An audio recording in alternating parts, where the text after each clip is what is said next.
Welcome to my channel Learnovate. In this video, we're gonna discuss about the acidosis, the types of acidosis, and we will also going to discuss about the anion gap, the causes and the compensation of acidosis. And in this video, I'm gonna share with you guys a mnemonic to be easily remember the causes of the acidosis. So watch the video till the end. So starting from the acidosis, that is mostly considered as a drop in the pH. The normal pH that we have discussed in the ABG's video, the normal pH is about 7.35 to about 7.45. If there is a drop in pH, this is called as the acidosis. And the acidosis are of two types. It's metabolic and it can be respiratory. The metabolic is mostly related with the kidneys, while the respiratory is related with the lungs, the compensation and the respiratory ventilations. Now, this acidosis is defined as when the level of carbon dioxide is greater than 400 mm of Hg in the blood, while that of the pH is less than 7.35. There is a drop in pH and a peak in the carbon dioxide level. So, this is called as the acidosis, and this is considered as a respiratory acidosis. While that of the metabolic acidosis includes mostly the bicarbonate concentration, in which the bicarbonate concentration decreases, that is about less than 24 milliequivalent per liter. That is a normal concentration of bicarbonate inside the human blood. So if there is a decrease in the bicarbonate concentration, or if there is an increase in the carbon dioxide concentration with the drop in the pH, this is considered as a acidosis. Now, after this, we are going to discuss one concept, that is the anion gap. The anion gap is simply the difference between the concentration of cation and the anion. You can say the difference between the sum of all the cations, that is the sodium and potassium in the case of acidosis and alkalosis, and subtract it from the anions, that are the sum of anion, that here is the chlorine and bicarbonate. So difference between the anion and the cation is called as the anion gap, and this normal anion gap is about 8 to 16 millimole per liter. This anion gap may be normal and it may be increased. So both the normal anion gap and the increased anion gap are going to cause the metabolic acidosis, and how this occurs we will going to discuss. Now here you can see I have drawn a chart for you guys to better explain. So first we're going to discuss about the respiratory acidosis. In the respiratory acidosis, the primary defect is the increase in the carbon dioxide concentration more than 40 mm of Hg with the drop in the pH. It is in a hypoxic condition because when the carbon dioxide increases in the body, there will be excesses carbon dioxide and there will be decrease in the ventilation of oxygen, and there is an emergency condition when the death may occur if the carbon dioxide is increased at the peak level. So it is in hypoxic and an emergency condition, the respiratory acidosis.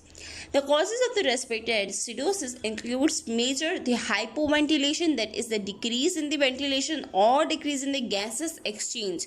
That's why the carbon dioxide has been increased and it is not get thrown out from the body. So this is the condition, hypoventilation, or it may be atriovenous shunt, in which there is a mixing of the deoxygenated and the oxygenated blood. So that's why the carbon dioxide may increase in the body. So the hypoventilation and atriovenous shunt can cause the respiratory acidosis.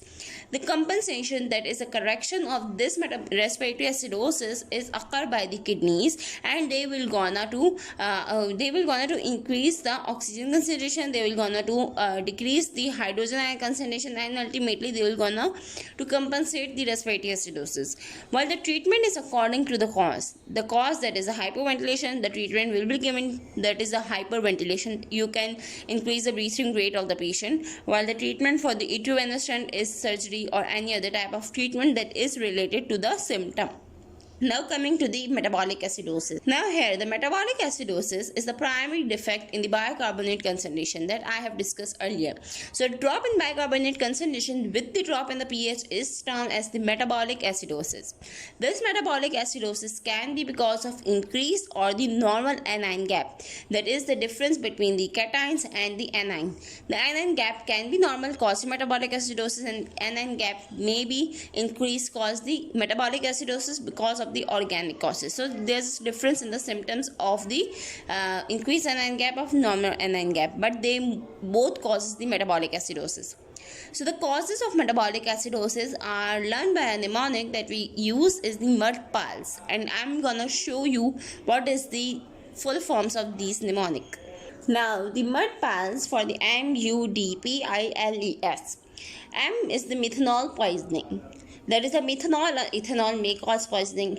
U is the urinemia, that is a renal failure, may cause metabolic acidosis because the metabolic acidosis is related with the kidney. D is the diabetic ketoacidosis, may cause metabolic acidosis. P is for phenolphthalein poisoning. I is for iron poisoning. L is for lactic acidosis, that may cause, there is anaerobic respiration, may cause the metabolic acidosis. E is the alcohol ethanol poisoning, and S is the salicylate drug usage or salicylate poisoning.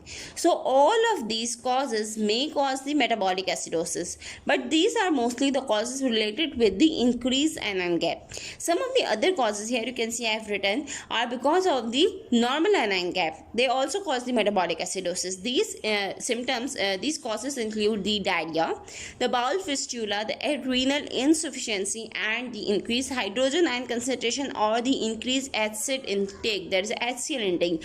So when there is increased hydrogen ion concentration in the body, there will be increased rate of the production of hydrogen ion, increased amount of the acid will be produced, and there will be a metabolic acidosis. So how this acidosis is compensated? Coming again to the notes, here the compensation of the metabolic acidosis is through the respiration and through the kidney. The respiratory rate will going to decrease increase this bicarbonate concentration and increase the oxygen ion concentration, and the lungs are going to compensate this metabolic acidosis, while the renal, that is the kidney, will going to decrease the absorption of the hydrogen ion. It will going to excrete the hydrogen ion into the urine, and that's why it is causing to normalize the acidosis, that is the metabolic acidosis. Also, the treatment is given according to the cause that we have discussed earlier. There are several causes for the metabolic acidosis, so the treatment is also of a very wide variety. If there is a diabetic ketoacidosis, we will give insulin. If there is any poisoning, we will decrease the type of material that is taken in. If there is a uremia, renal failure, we will going to give the treatment according to this renal failure. There is a diarrhea, we will going to give the reabsorbing ORS therapy or all these conditions. So the treatment is according to the cause. So for this, I hope you will explain, and I have covered about the metabolic and respiratory acidosis, all the important points and the points to remember. So thank you for watching. Subscribe for more, and don't forget to comment below.